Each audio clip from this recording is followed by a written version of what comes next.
Ah oui, mais là on est parti avec rien, c'est-à-dire on est parti avec ma caméra, financièrement on est parti vraiment, je suis parti seul quoi, j'ai produit le film pendant plus d'1 an seul. Mais moi j'ai fait déjà des films comme ça, enfin, j'ai déjà fait 3 films de cette façon, moi je fais l'image, je fais le son, je fais le montage. Donc on a tourné, j'ai tourné avec une vieille caméra que j'avais, on a tourné avec des iPhones, on a tourné avec tout ce qu'on avait sous la main, quoi, parce que des fois on est vraiment dans des situations où on ne peut pas sortir la caméra face à la police, lors des arrestations, etc., où on ne peut pas être vu, quoi, on est obligé d'être caché. Il y a aussi une démarche volontairement politique où on n'a pas voulu d'argent public sur le film.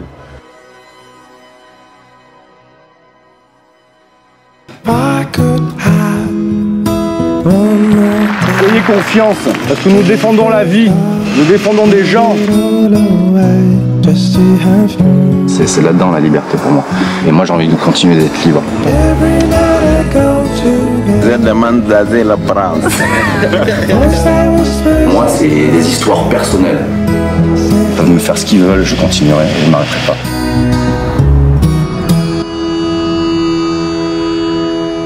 Ah, beaucoup de choses coupées à regret, oui, bien sûr. Mais après, en fait, le film, le montage, quand on écoute le film parle de lui-même. C'est-à-dire, à partir du moment où on choisit un axe pour raconter une histoire, si on est à l'écoute du film quand on monte, il y a des tas de séquences qui disparaissent d'elles-mêmes, des pans entiers.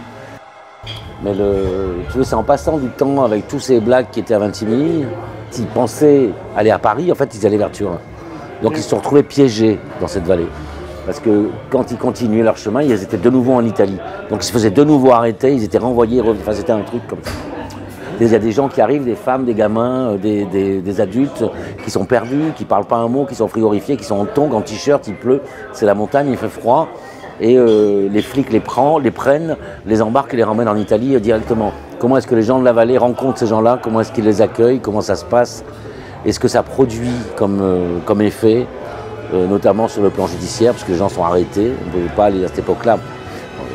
La législation était totalement abusée par le gouvernement, jusqu'à ce qu'on se informe et qu'on se réveille nous-mêmes en se disant que c'est pas possible, quoi. À ce moment-là, j'ai vraiment eu le sentiment qu'une page de l'histoire de l'immigration s'écrivait là sous mes yeux, quoi. Et en fait, on aurait aimé parler avec le préfet des Alpes-Maritimes pour lui expliquer la situation dans la Roya. Il aura 40 ans le 22 juin. Quand je commence le film, personne ne le connaît. Hein. C'est un agriculteur qui fait de l'huile d'olive, qui élève des poules pour vendre des œufs. Et moi, j'habitais pas encore dans la vallée de la Roya, j'étais encore à Paris, mais je venais souvent dans la Roya et on s'est rencontrés en faisant la fête dans des bars. Il est très politisé au sens étymologique du mot, c'est-à-dire que quand il vit sur un territoire, il aime bien que ce qui est en train de se passer sur ce territoire se passe le mieux possible. Donc il agit, il interfère par rapport à un territoire qu'il habite, qu'il occupe, et dans lequel il travaille. L'un des premiers endroits où on peut sortir de la voie ferrée pour aller vers une maison, c'est chez lui, quoi, sur sa propriété. Donc forcément, les mecs, ils se disent « Ah ben, tiens, là, il y a de la lumière, on va voir si on va être accueillis ». Au début de cette histoire, personne ne savait ce qui était légal ou pas. Donc les gens étaient très discrets, parce que parmi ces gens-là, il y avait des instituteurs, il y avait des gens de la fonction publique, enfin, voilà. Il a été le premier à me dire « Viens, j'assume ce que je fais ». C'est pas tellement parler de lui, c'est de parler de ce qui se passe dans la vallée. Évidemment, par son prisme, puisque lui était quand même très actif, parmi les plus actifs de la vallée.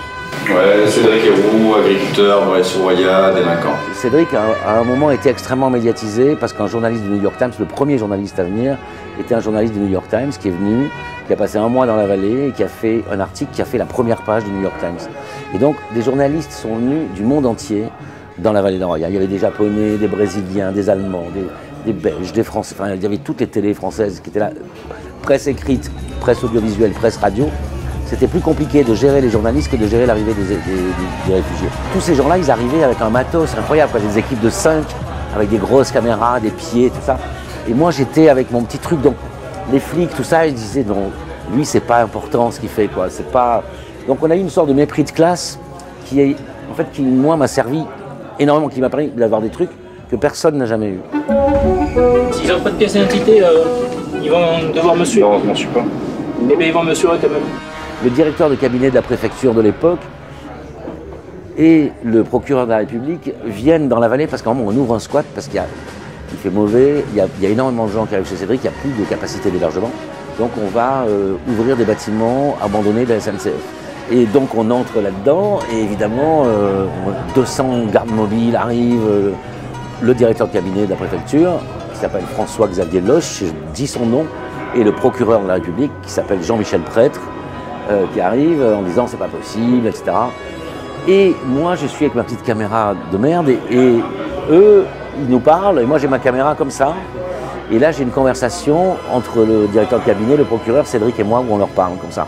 Là, je tiens un truc absolument prodigieux. C'est le moment fondamental du film. C'est-à-dire où d'un seul coup, tu as deux mondes. Et petit à petit, on voit derrière un garde mobile qui vient nous filmer. Il y a le contre-champ qui est filmé par eux. Et après, il y a l'évacuation. Donc, comment on fait Donc moi, je me dis, on va tous partir en garde à vue. Donc, il faut absolument sauver les images. Et là, il y avait le papa de Cédric qui était là. Ma caméra, c'était une caméra en DV-Cam, une vieille DV-Cam que j'aime beaucoup. Donc il y avait toutes les cassettes, on était encerclés, toute la presse était dehors. Mais lui, il avait un certificat médical, il pouvait sortir, il avait un problème de cœur. Donc j'ai dit, tu prends les rushs, il a mis les rushs dans son slip et il est sorti. Il est parti dans son, tu veux, comme ça, avec des... Tu vois, c'était des cassettes DV-Cam, c'était pas des cartes SD. Et après, ils nous ont attrapés, ils nous ont arrêtés, mais ils n'ont pas eu les images. Et les images sont dans le film. Et ça les a fait chier jusqu'au Festival de Cannes. Ils ont essayé de déprogrammer le film à Cannes à cause de ça. Moi, je suis très très fier de ce qui s'est passé à Cannes, quoi. Parce que Thierry Frémaux et Pierre Lescure ont résisté aux pressions du ministre de l'Intérieur. C'est vraiment le ministre de l'Intérieur qui est intervenu. C'est-à-dire quand on était au Festival de Cannes, par exemple, il y a le président du département et le maire de Nice qui ont dit Toesca et Héroux sont au Festival de Cannes alors qu'ils devraient être en prison. Thierry Frémaux, c'est le délégué général du Festival de Cannes, où on lui a dit cette année, Cannes, c'est politique, c'est une sélection politique, etc. Et en fait, il a répondu un truc très bien quand il a présenté le film. Il a dit c'est pas un festival politique, quoi. C'est parce qu'aujourd'hui, les cinéastes s'intéressent, ils tournent quelque chose. C'est que le cinéma est politique. Et Cannes n'est que le reflet du cinéma. Je tourne encore avec Cédric. Et c'est la suite de ce qui s'est passé, la suite logique en fait de ce qui s'est passé après ces 3 années. L'État est parvenu à neutraliser la vallée, c'est-à-dire qu'il n'y a plus de réfugiés qui arrivent. Donc la vallée de la Roya, c'est l'armée, les gardes mobiles et les autochtones, quoi. Mais les migrants, ils passent plus. Et puis donc Cédric, lui,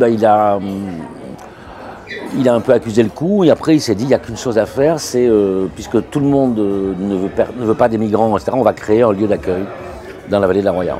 Et donc tu veux, le prochain film, c'est ça, c'est la création de ce lieu avec toutes les oppositions politiques du département qui sont à l'opposé de Cédric, sur l'ambiance politique du département qui est quand même le département le plus à droite de France, quoi.